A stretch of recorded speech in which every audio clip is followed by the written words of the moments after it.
I'm at the Payne Chapel Memorial Baptist Church Cemetery here in Quinto, Mississippi. Looking for the grave of Robert Johnson. He was a blues musician who died in pretty young, in 1938, at the age of 27. Been a lot of questions of where he was buried for a long time, and through a lot of record searches, they were able to determine he was buried here in this little cemetery. There's a centograph in another location. There's a couple other markers that mark him in this area, but this is his actual grave here. Like I said, he was a blues musician. Here he is. He kind of represented the pinnacle of the Delta blues, which he opened up really to the outside for everybody else to kind of follow. Really, not much was known about him when he was alive. They kind of discovered him after his death, and he's often referred to as the grandfather of rock and roll. He's the one that supposedly made the deal with the devil, played the guitar at the Blues Crossroads in Clarksville, Mississippi.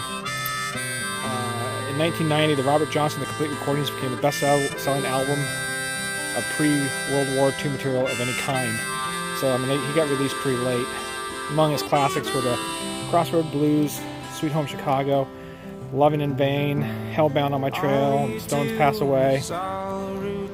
So, quite a lengthy catalog here. Like I said, he was born May 8, 1911, and to unmarried parents. From what I've been reading, he got his start pretty early because he saw some other performers and really kind of got into it. At 17, he married a 16-year-old girl. She died in 1930. In the following year, he married another woman who was about 10 years older than him, and really kind of took care of him and allowed him to kind of flourish a little bit as a musician. He traveled around the area, dealing with a lot of racism back then, and performing, throughout the South. Like I said, he really made a difference here. Like I said, here's his tombstone. Robert L. Johnson, musician and composer. He influenced millions beyond his time. Jesus of Nazareth, King of Jerusalem, know that my redemption liveth, and that he will call me from the grave. Handwritten by Robert Johnson shortly before his death, and preserved among the family papers by his sister Carrie H. Thompson. So that right there is where Jesus of Nazareth, his actual handwriting there. I do have a little question box there. Unfortunately, I didn't bring any money with me, but the coins are up on the stone there.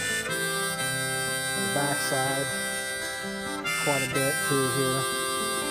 When I leave this town, I bid you farewell, and when I return again, we'll have a great long story to tell. From Four Until Late by Robert Johnson.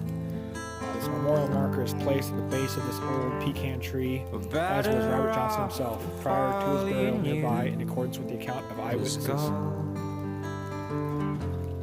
obviously influenced by his music, CDs, some artwork. It's getting old. Several flowers here.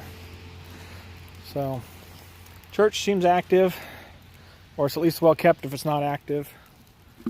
A nice tombstone for his family. So we have the river right behind us, or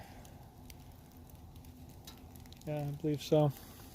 So a nice little setting for his final resting place. As you can see, it's very well traveled. It's kind of muddy right in front of his grave, I think, just from the visitors to it. Here.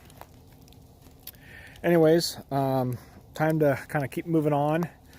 But again, this is the grave of Robert Johnson, a blues musician who really kind of was an influence for so many. Long after his death, when he was kind of rediscovered here at the Payne Chapel Memorial Baptist Church Cemetery in Quinto, Mississippi.